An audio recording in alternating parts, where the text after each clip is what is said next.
Waalaikumsalam warahmatullahi wabarakatuh. Alhamdulillahirabbil alamin wa bihi nasta'inu ala umuri dunya waddin wassalatu wassalamu ala asyrofil anbiya'i wal mursalin sayyidina Muhammadin wa ala alihi washabihi ajma'in. Amma ba'du. Dan kami hormati Kiai Ma'ruf Qasim selaku penceramah pada kajian pada subuh kali ini. Yang kami hormati Bapak Rektor ITS dan seluruh jajarannya. Yang kami hormati Ketua Takmir Masjid Menarul Ilmi ITS dan seluruh jajarannya, dan tentunya jamaah Masjid Menarul Ilmi ITS yang berbahagia. Puji syukur kehadirat Allah Subhanahu wa taala yang telah memberikan nikmat dan hidayahnya kepada kita semua sehingga kita bisa berkumpul dalam pengajian pada subuh ini. Untuk pengajian pada subuh kali ini insya Allah akan membahas kitab Sahihah. Selanjutnya, salawat serta salam marilah kita curahkan kepada junjungan kita Nabi besar Muhammad SAW yang telah membimbing kita dari jalan yang gelap menuju jalan yang benderang yang yakin Islam.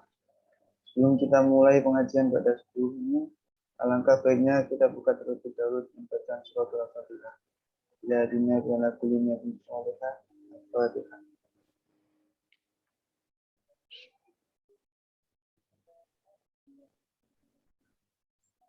Baik, acara selanjutnya kami persilahkan kepada Bapak Kiai Ma'ruf Qasim untuk memulai pengajian pada subuh pada pagi hari ini. Kepadanya waktu dan jam kami serahkan. Matur nuwun. Assalamualaikum warahmatullahi wabarakatuh. Alhamdulillah wassalatu wassalamu ala Rasulillah Sayyidina Muhammad ibn Abdullah wa ala alihi washabihi wa wala ma ba'du.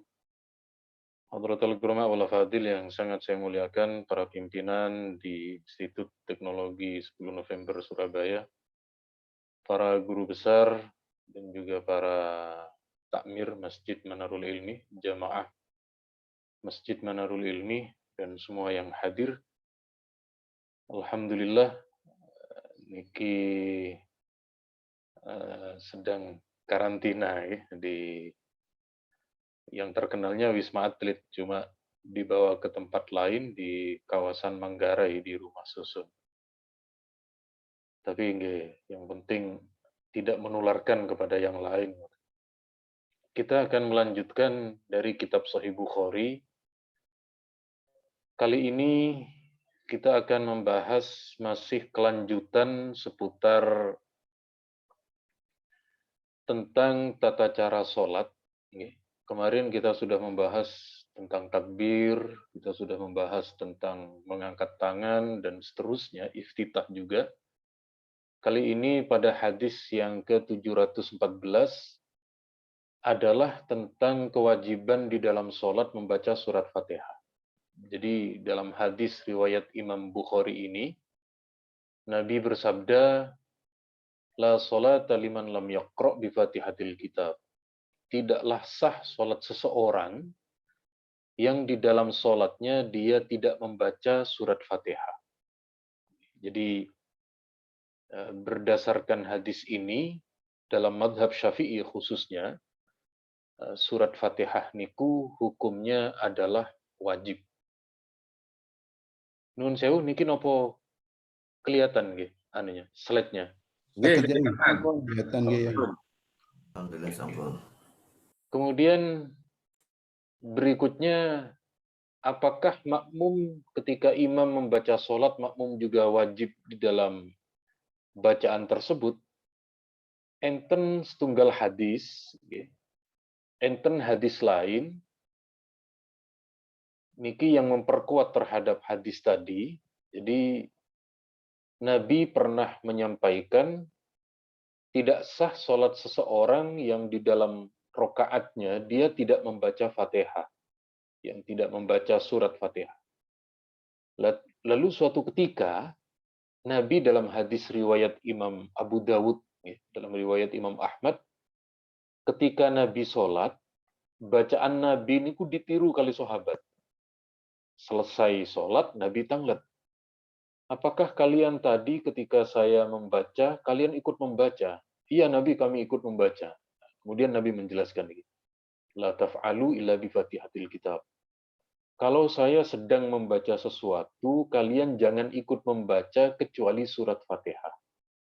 fa innahu la sholata liman lam yaqra biha. Tidak sah, tidak cukup sholat seseorang ketika dalam tiap rakaatnya tidak membaca Fatihah. Tapi niki tetap menjadi khilafiyah di dalam masalah fikih. Ada sebagian mazhab yang lain menika, ketika sholat itu berada di dalam suasana imam membaca suara keras, pernah ditanyakan pada pertemuan sebelumnya, karena berdasarkan hadis, berdasarkan ayat yang berbunyi niku, wa idza quri'al qur'anu fa idza quri'al qur'an fastami'u lahu wa ansitu la'allakum turhamun. Kalau sedang dibacakan Al-Qur'an, maka dengarkan bacaan Qur'an itu. Ayat itu dijadikan dalil oleh sebagian ulama madhab ketika sholat maghrib, sholat isya, sholat subuh di 2 awal rakaat pertama, makmum tidak ikut membaca Fatihah. Makmum mendengarkan bacaan imam. Niku sekali lagi wonten pendapat itu, tetapi bagi madhab yang lain, khususnya madhab Syafi'i, ini tetap. Nah, caranya meniko, imam memberi waktu luang agar makmum membaca Fatihah. Bisa jadi awal nih, jadi Allahu Akbar. Nah, setelah Allahu Akbar, imamnya niki agak lama untuk kemudian membaca surat Fatihah agar memberi kesempatan makmum membaca Fatihah. Atau setelah waladhdallin, waladhdallin, amin. Niku imamnya diam agar makmum berkesempatan membaca surat Fatihah. Nah, niki biasanya kalau kali panjenengan kalau sholat di beberapa masjid yang imamnya niku tidak tergesa-gesa, niku biasanya kalau kali panjenengan bisa. Cuma biasanya kalau masjid yang cepet-cepet niku begitu Allahu Akbar langsung mau coba Fatihah, makmum niku nggih baca Fatihahnya bareng dengan imam biasanya. Jadi sekali lagi niki terkait dengan khilafiyah status bacaan surat Fatihah ketika bermakmum. Kalau menjadi sholat sendiri sudah jelas niku memang menjadi kewajiban.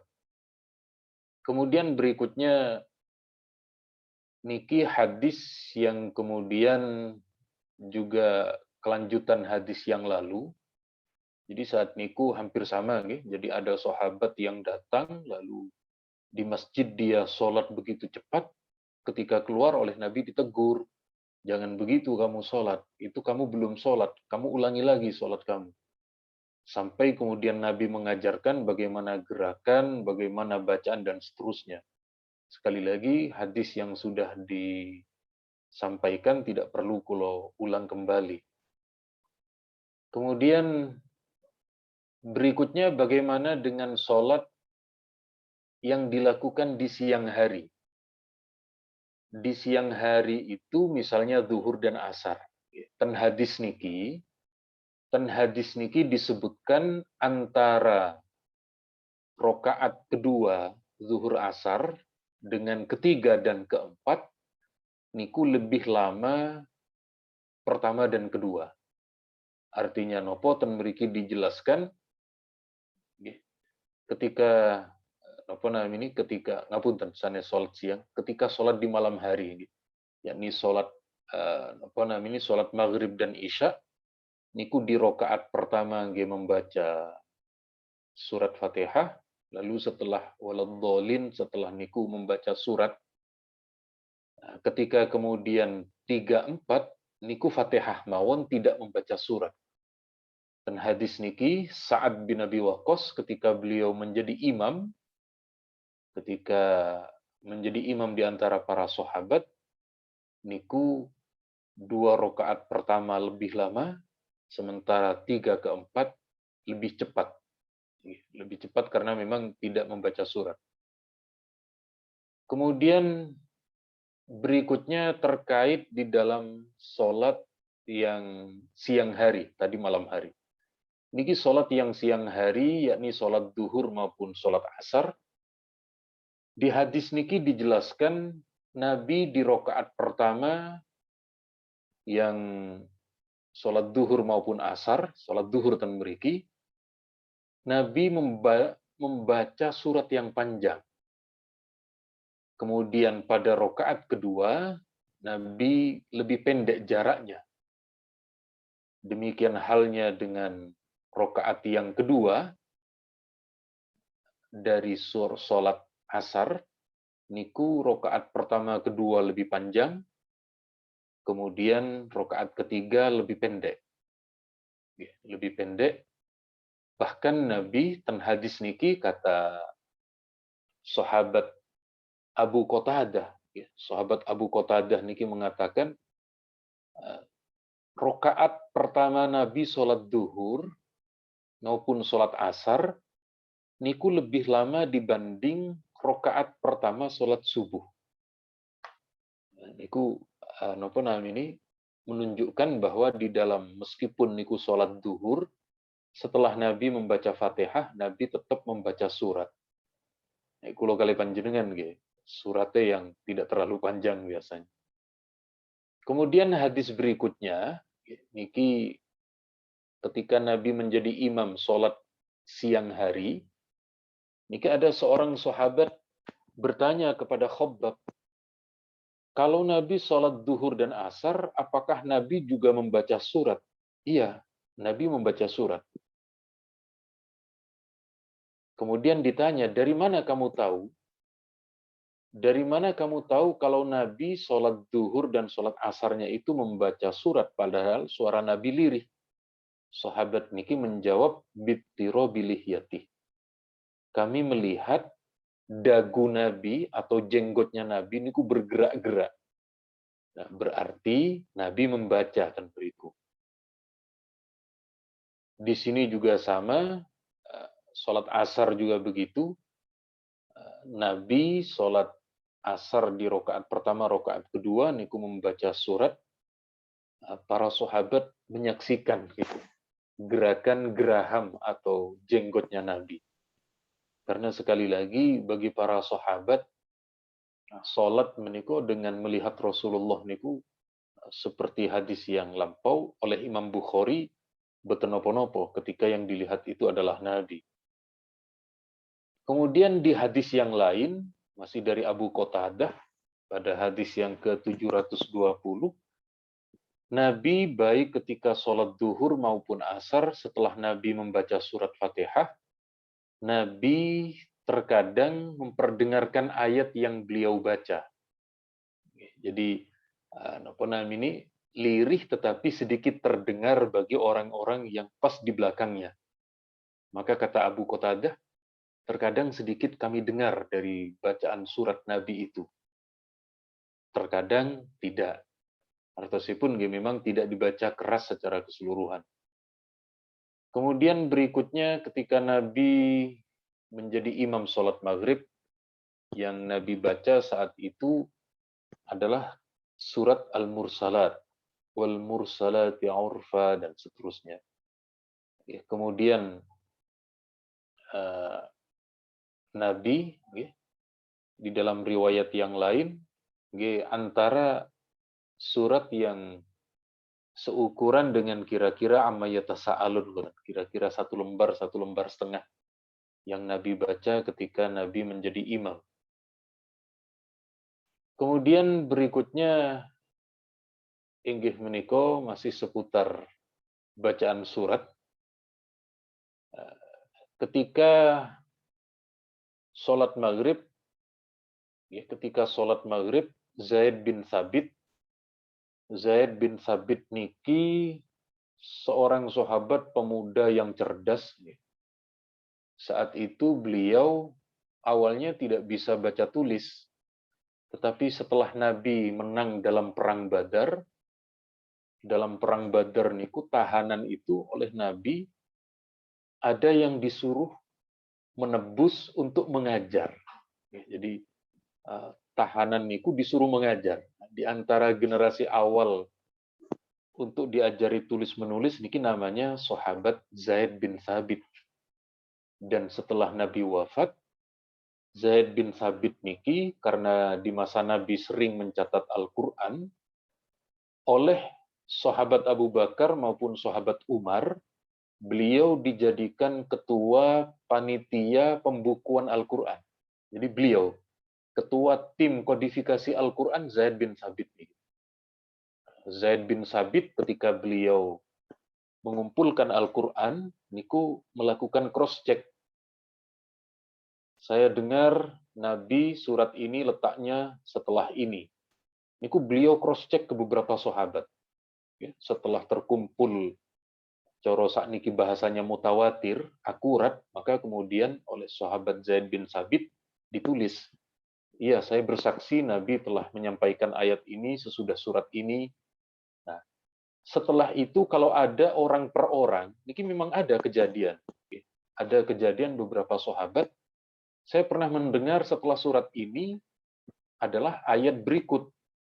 Nah, ternyata oleh Zaid bin Sabit di cross check ke sahabat yang lain tidak ada yang membenarkan, maka oleh Zaid bin Sabit tidak ditulis, tidak ditulis. Jadi menggunakannya metode mutawatir, sistem mutawatir. Mutawatir niku minimal 10 orang saksi, 10 orang yang menyaksikan, sehingga kemudian benar-benar dicantumkan. Nah, kemudian kata beliau memang Nabi ketika membaca di dalam surat apa namanya di awal-awal rakaat pertama dan kedua, kata Zaid bin Sabit, Nabi membaca surat yang panjang niku nggih sekitar surat At-Tur, kemudian surat Wal Mursalat ngoten niku. Kemudian niki yang kita maksud tadi ada sahabat Mut'im, sahabat Mut'im niki Jubair bin Mut'im, kata beliau, saya mendengar Nabi ketika sholat maghrib, Nabi membaca surat At-Tur, ya, antara juz 28-29. Kemudian berikutnya enten malih sahabat Abu Hurairah ketika beliau sholat Isya bersama dengan Nabi, Nabi membaca surat Idzas sama'u insyaqqat wa azinat li rabbiha wa huqqat dan seterusnya. Kemudian mantun ngoten beliau melakukan sholat tersebut dengan Nabi dan di situ ada ayat sajdah. Jadi di akhir surat niku enten surat sajdah yang kemudian langsung sujud nih. Kemudian berikutnya di dalam surat yang lain, di dalam hadis yang lain yang disaksikan oleh sahabat yang berbeda, dan mriki Barra bin Azib kata beliau, kami pernah sholat bersama Nabi sholat Isya, Nabi membaca surat Wat-Tini Waz-Zaitun, tidak terlalu panjang, niki standar orang-orang Indonesia. Tapi sebenarnya orang Indonesia ketika sholat di Mekah, meskipun agak lebih panjang, bisa beradaptasi. Cuma kebiasaan mawon. Hadis niki sama dengan yang di depan tadi. Kemudian niki di dalam hadis yang lain juga bersumber dari Barra bin Azib, masih sama. Nabi membaca surat Wat-Tini Waz-Zaitun di dalam sholat Isya. Kemudian di dalam rakaat berikutnya berpindah surat yang lain. Terus niki hampir beberapa penjelasan kesaksian dari para sahabat, surat nopo mawon yang dibaca oleh Nabi, terkadang surat yang menengah, terkadang surat-surat sedengan yang dibaca, dan juga surat yang kemudian seputar itu. Kemudian berikutnya adalah tentang sholat subuh. Nah, punten niki PDF-nya boten ke bawah tetapi ke samping. Dan mriki bacaan dalam sholat subuh niku disaksikan oleh sahabat dan mriki, kata beliau, kami dan mriki nama sahabatnya adalah Abu Barzah Al-Aslami. Kata sahabat Abu Barzah, ketika kami melakukan sholat zuhur bersama dengan Nabi, saat itu matahari sedang condong. Condong itu maksudnya sudah bergeser ke arah barat. Kalau ada benda, kalau ada tongkat ditancapkan, maka di timur niku mulai ada bayangan. Niku maksudnya condong, zawal. Kemudian ketika sholat asar, ketika kembali ke ujung kota Madinah, niku masih agak sedikit panas, kira-kira jam 3. Jam 3 niku kan masih juga terasa panas. Kemudian maghrib, dan Nabi mengakhirkan Isya hingga sepertiga malam yang akhir. Niki menjadi dalil sebagian ulama bahwa Isya masih bisa dilakukan sampai sepertiga akhir. Tapi enten hadis lain yang Isya niku sampai jam tengah malam niku wonten. Itu sekali lagi terjadi perbedaan pendapat dan beriku oleh para ulama kita. Kemudian yang Nabi baca dalam rakaat sholat subuh kira-kira 60 hingga 100 ayat. Niku agak panjang. Terus misalnya surat Yasin mawon niku 80-an. 80-an.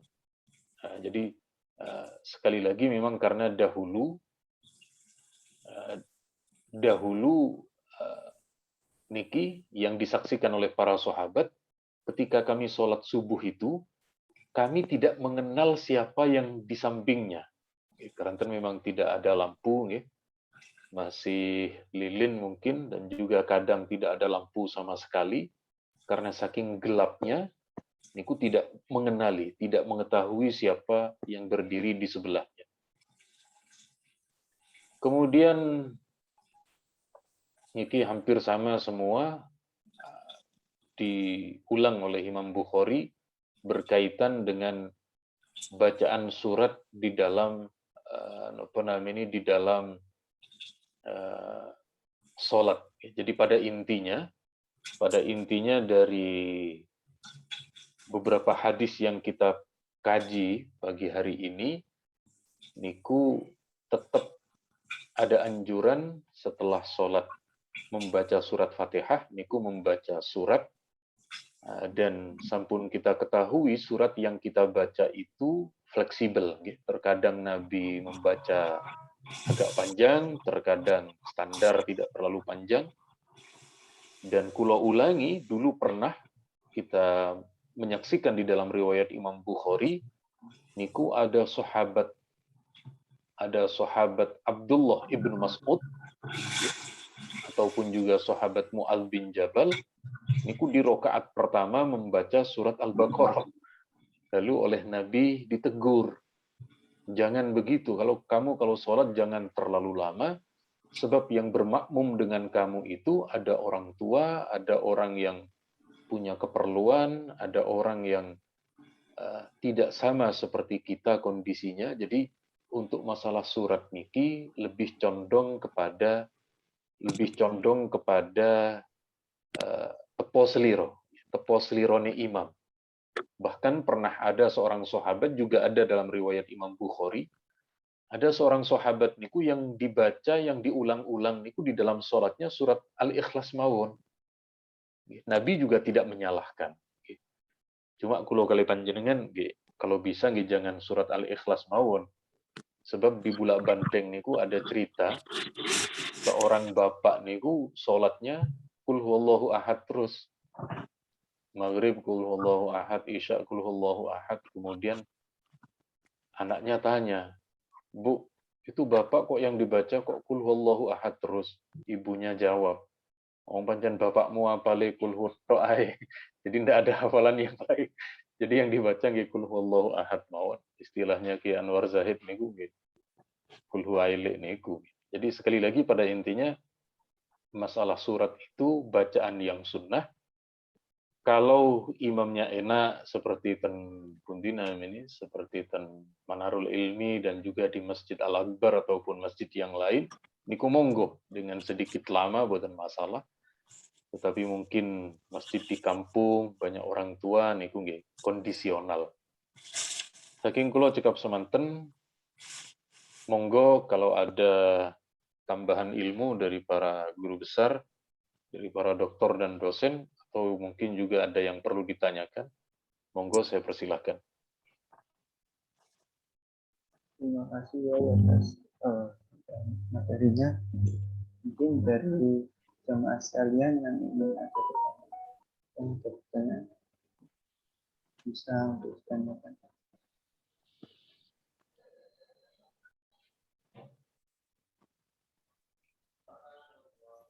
Ada Mas Iben pertanyaan.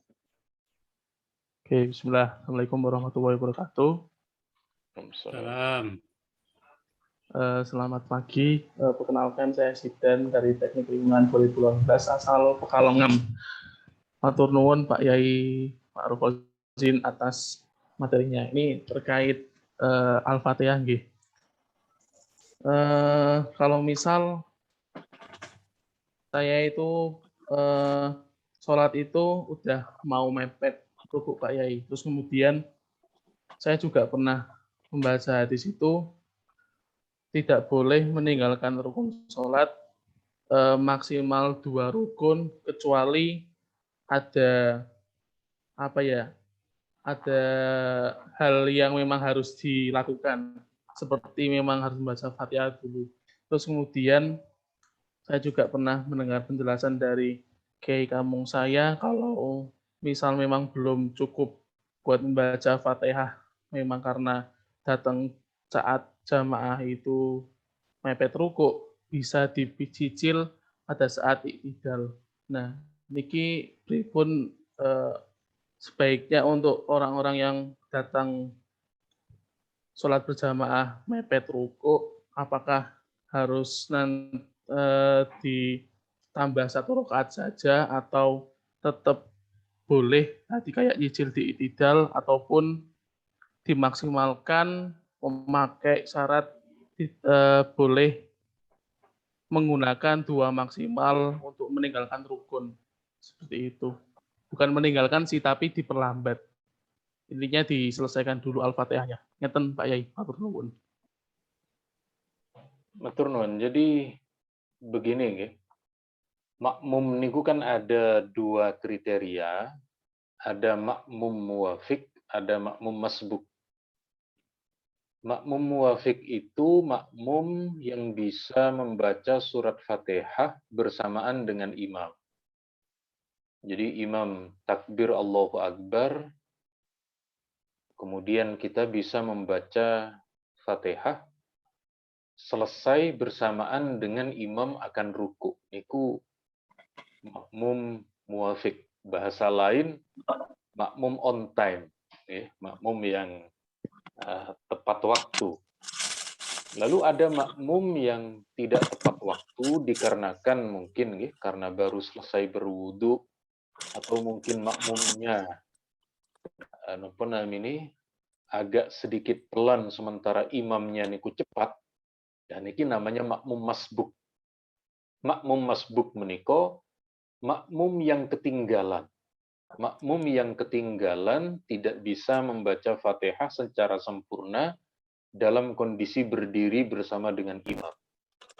Sehingga misalnya ketika dia baru takbir Allahu Akbar, lalu imamnya baca Qul huwallahu ahad. Wallahu ahad niku kan 4 ayat, sementara surat Fatihah 7 ayat. 4 ayat pun itu pun disingkat cepat oleh imamnya. Sehingga kemudian orang tersebut makmum ketinggalan.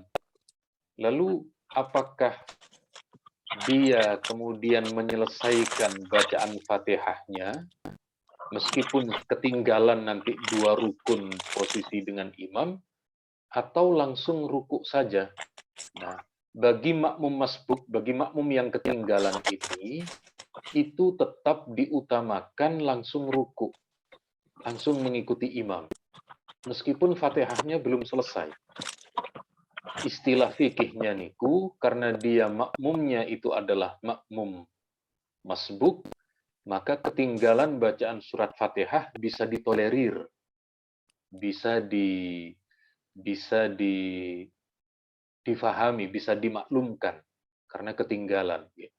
Jadi sekali lagi tetap lebih utama ketika kemudian orang tadi misalnya sampai ihdinas siratal mustaqim, imamnya lalu ruku, maka panjenengan ruku mawon. Sebab nopo di situ ada dua kewajiban. Fatihah wajib, mengikuti imam wajib. Nah, dalam kondisi itu para ulama di dalam fikih kita mengatakan lebih utama mengikuti imamnya. Mengikuti imam. Jadi sekali lagi boten nopo-nopo kalau kemudian tidak menyelesaikan bacaan surat Fatihah. Matur nuwun. Dan tidak perlu menambah sebab ditolerir tidak sampai selesai bacaan Fatihahnya. Kecuali tadi dia sudah baca Fatihah, belum selesai baca Fatihah, kok masih tenang-tenang sampai menyelesaikan, tidak bisa ruku bareng dengan imam, nanti niku nambah orang tadi. Sebab ukuran makmum niku bisa ruku bareng dengan imam. Kalau dia ingin menyelesaikan Fatihah, imamnya sudah ruku, sudah bangun, baru sujud, Anda baru ruku, ya berarti ketinggalan 1 rakaat. Kalau sudah ketinggalan 1 rakaat, berarti nambah 1 rakaat lagi. Jadi sekali lagi ukurannya meniko mengikuti ruku bersama dengan imam dan ketinggalan Fatihah boten masalah. Matur nuwun. Terima kasih Yai atas penjelasan. Apakah dari Mas Ican bisa cukup? Ya. Ustaz, Monggo. nggih. Kalau kita perhatikan sholat jamaah di kampung ya, di desa-desa sejak saya kecil ya sampai hari ini mungkin kan itu insya Allah itu karena pelajaran dari para ulama, para kiai yang mengajarkan tentang bagaimana sholat yang baik yang bisa dilakukan oleh para jamaah, sehingga bacaan surah setelah Fatihah itu kalau subuh itu ad-duha dan al-insyirah, alam nasroh itu ingat saya mulai kecil ya itu.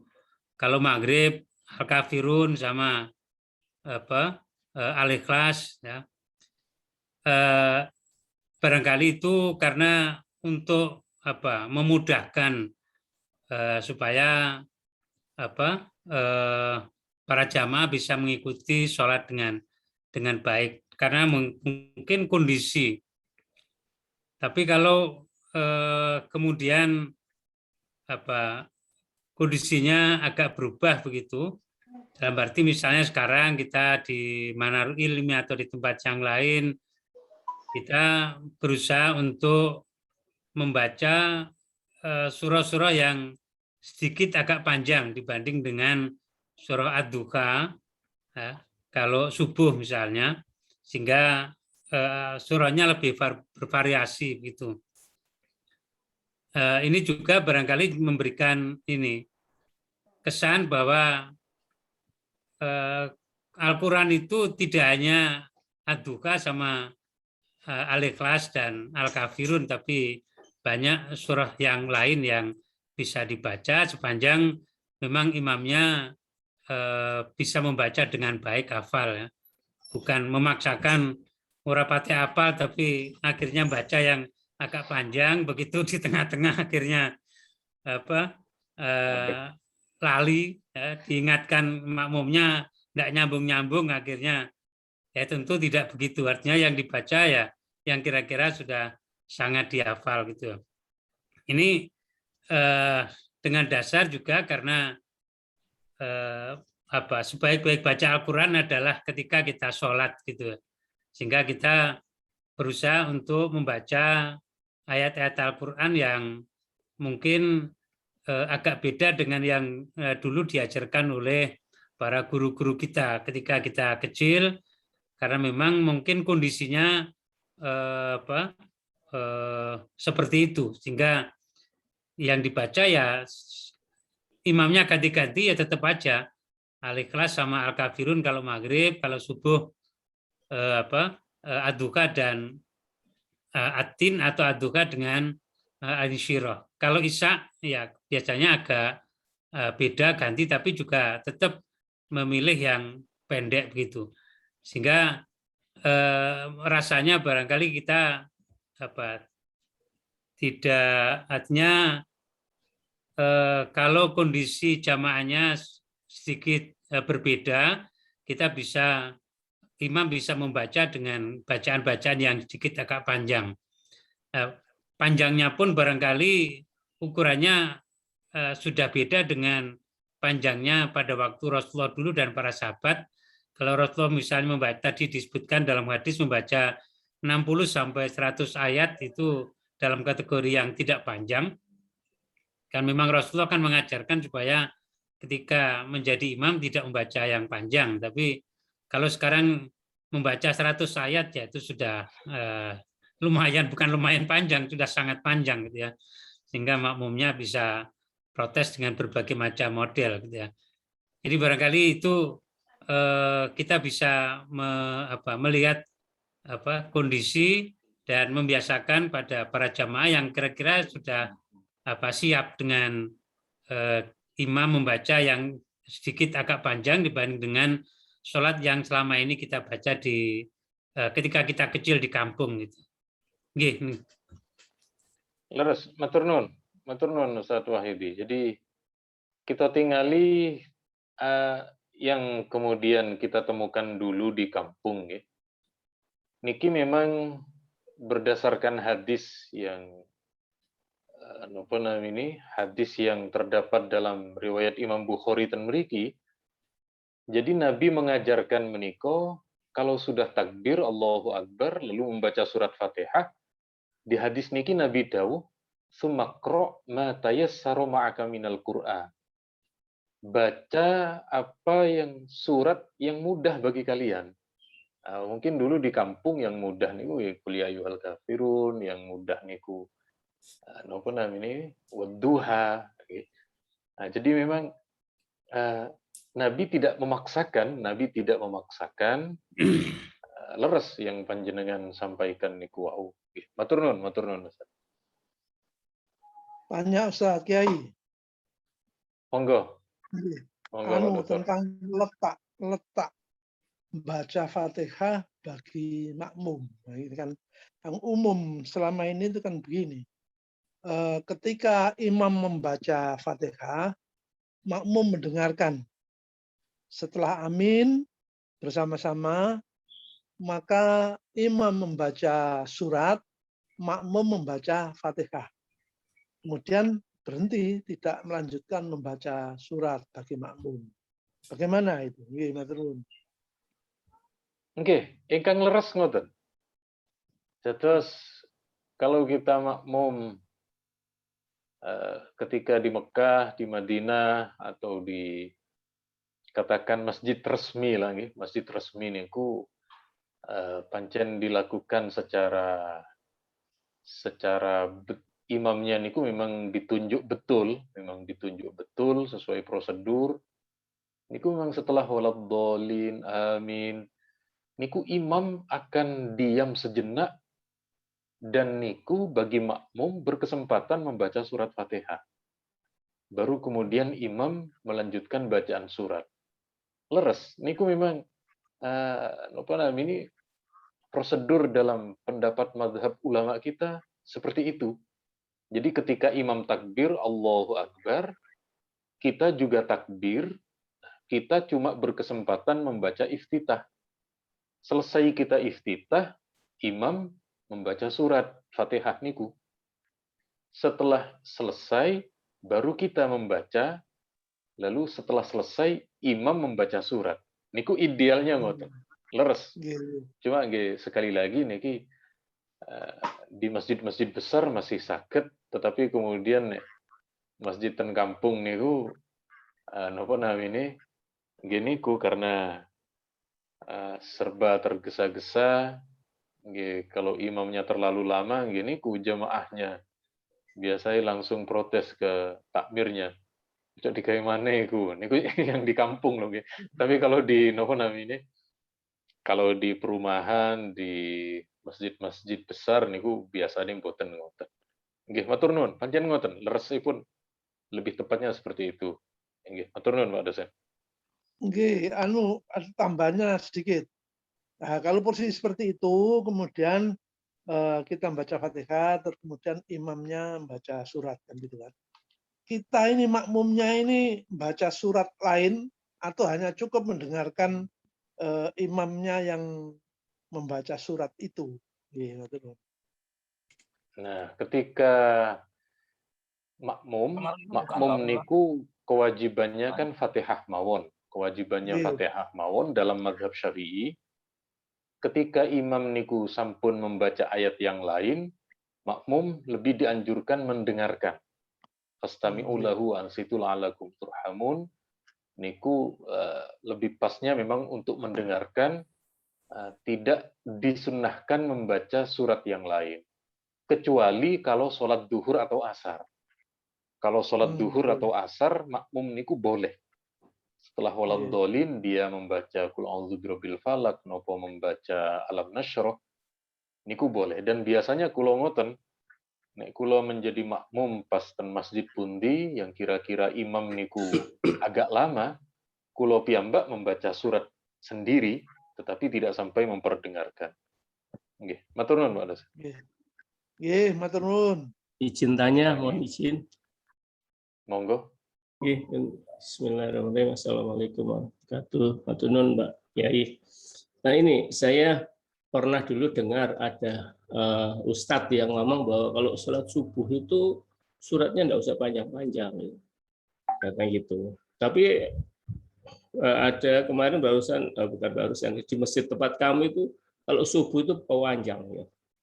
Nah itu sing bener terus dan ustadznya apa yang gandeng ngasih ceramah itu dia bilang subuh itu kudu dawa gitu. Lah ini bener dawa apa pendek ya? Yang dismatenun. Tempat kami kalau di subuh sama isya itu dawa apa suratnya? Matur nuwun. Nggih, matur nuwun. Waalaikumsalam. Jadi mekaten kula kebetulan kalau subuh niku memang terkadang ada tugas ke beberapa masjid dan kula melihat kondisinya niku beda-beda. Kalau di wilayah perumahan niku biasanya subuh niku agak panjang bacaan surat imamnya karena warga perumahan meniku kan istirahatnya mulai jam 9 jam 10. Bangun jam 4 niku seger. Jadi andaikan membaca agak panjang niku boten masalah sebab istirahatnya sampun seger. Beda dengan masjid-masjid di kampung. Masjid-masjid di kampung niku warganya niku kalau tidur biasanya jam 12, jam setengah 1. Sulit yang di perkampungan di gang-gang niku tidur jam 9 niku sulit.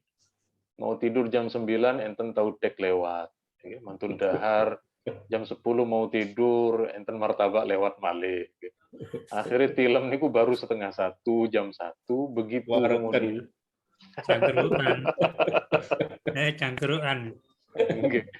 Ketika kemudian sholat subuh, niku sholatnya tasik ngantuk niku. Sholatnya niku masih berat dan niku biasanya nggih cepet, boten dangu imamnya niku. Keranten nggih imamnya nggih dalune nggih melekan. Nah, jadi bagi kula, menggah kula niku tergantung di mana situasi masyarakat di wilayah itu napa namine nek sampun istirahat nggih monggo tidak ada masalah agak panjang. Kalau kemudian kira-kira niku kan ketinggal ketika sholat sunnah niku. Nek ketika sholat sunnah niku seger sedaya berarti istirahatnya sampun tuntas semalam niku. Tapi ketika ngenteni iqomah niku kok kada sing mantuk-mantuk, niku pun didawak-dawakno niku, mungkin kada sing ngersula. Mungkin makmume jelungup tuh. Nah, ngapunten hadisipun manun napa? Maksudnya kalau secara hadis kados niku wau Nabi memang kecenderungannya membaca lebih panjang. Karena nggih niku wau Nabi istirahatnya lebih awal. Nabi niku kan membagi malam niku menjadi 3. Sepertiga malam pertama, kira-kira mulai maghrib sampai jam 9, Nabi niku waktunya untuk keluarga atau untuk sahabat. Jam 10 Nabi istirahat sampai kira-kira jam 2, jam 3, sehingga Nabi sampun seger. Nabi sampun sampun seger, dan kalau Nabi akan berpuasa sekitar jam 3 niku Nabi sahur, sehingga subuhnya bisa lama. Jadi keranten niku Nabi membagi malam niku menjadi sepertiga, dan Nabi sampun tuntas istirahatnya sehingga subuhnya bisa 60 ayat. Tapi nek ten mriki nggih kondisi masyarakat nggih beda-beda niku wau. Kalau di perumahan monggo diperpanjang ndak ada masalah. Kalau di kampung yang kira-kira warganya niku gini ku wau, pokoknya nek kulo pribadi kulo nengeri niku ketika sholat sunnah niku. Kalau mereka ada yang baca Quran, seger ngoten, biasanya kulo perpanjang. Kalau nek pun mantuk-mantuk ngoten niku, jangankan untuk sholat subuhnya, kuliah subuhnya mungkin pun kata sing tilem. Gitu, terus kondisional, nek kulo kondisional. Nggih. Nggih. Matur Ya, nuwun. matur nuwun, Pak Yai. Sami-sami.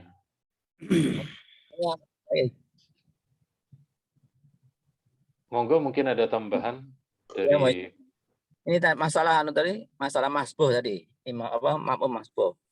Itu kalau tadi kan harus baca Al-Fatihah. Kalau dia terus sempat ketemu ruku, apa dia ketinggalan 1 rakaat?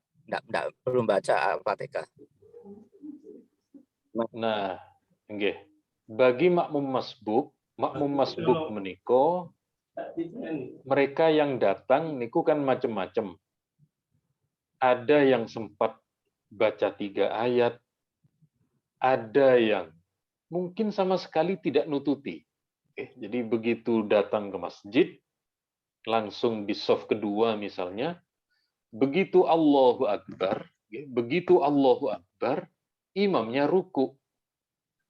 Karena imamnya ruku, makmum niki pun boten kober sudah tidak sempat membaca bismillah atau alhamdulillah, niku langsung ruku. Dalam kondisi seperti itu, dia Fatihahnya gugur bagi dia. Fatihahnya niku tidak ada kewajiban karena kewajiban ikut imam. Terus meskipun tidak baca Fatihah dalam kondisi seperti itu, tapi biasanya niki dibaca niku meskipun 1 ayat bismillah niku. Jadi Allahu Akbar, bismillahirrahmanirrahim, imamnya ruku, niku langsung ruku. Nah, ketika ukurannya niku 1 rakaat niku diambil dari kata roka'ah. Roka'ah niku artinya ruku. Ruku niku artinya ketika imam dalam kondisi ruku, lalu makmum menyertai, niki berarti sudah mendapati 1 rakaat bersama dengan imam. Jadi kata-kata ruku dengan rakaat akar katanya sama. Istilah istilah dalam bahasa kita satu derivasi dari satu kata yang sama. Jadi sekali lagi ketika sampun boten nututi Allahu Akbar langsung ruku, karena imamnya sudah ruku, niku karena keranten waktu yang tidak memungkinkan untuk membaca Fatihah sama sekali, niku dalam mazhab Syafi'i niku tetap sah. Tetap sah selama menjumpai rukuknya imam bisa mendapatkan 1 rakaat tadi. Nggih, suwun. Sami-sami. Matur nuwun keranten sampun kajenge jam 6 dan niki wau juga dimulai jam 5 kurang nggih. Alhamdulillah. Maju, Ustaz. Tambah maju nih. Subuhnya tambah maju. Nggih leres. Saking kula cekap semanten, mugi-mugi panjenengan sedaya tansah pinaringan sehat walafiat panjang umur, Amin. mugi-mugi kelawan berkah kaji kitab Sahih Bukhari, Allah maringi kelancaran rezeki, maringi perlindungan untuk keluarga, dan Allah maringi sedaya kenikmatan dan menjauhi dari sedaya mara bahaya. Amin. Amin. Al-Fatihah. Bismillahirrahmanirrahim. Iya kan. Shiratal mustaqim, shiratal ladzina an'amta 'alaihim ghairil maghdubi. Dan ternyata mengakhiri doa dengan Fatihah niku juga di Turki dengan mudah kita jumpai. Mantun sholat atau dari yang lain niku di Turki doa niku selalu diakhiri dengan bacaan Fatihah. Hampir sama dengan di negeri kita. Saking kula cekap semanten, kula kembalikan ke Mas Moderator, nyuwun ageng pangapunten. Wassalamualaikum warahmatullahi wabarakatuh. Waalaikumsalam warahmatullahi wabarakatuh. Sami-sami Pak, sami-sami. Terima kasih kami sampaikan kepada Kiai Ma'rufudin atas kajiannya. Terima kasih juga kepada seluruh jamaah Masjid Manarul Unites yang telah hadir. Saya pamit undur diri. Kurang lebihnya mohon maaf. Wassalamualaikum warahmatullahi wabarakatuh. Waalaikumsalam warahmatullahi wabarakatuh. Terima kasih Mas Akbar. Assalamualaikum warahmatullahi wabarakatuh. Bismillah. Ini izin pulau M. Muhammad. Assalamualaikum. Assalamualaikum. Sun. Alhamdulillah.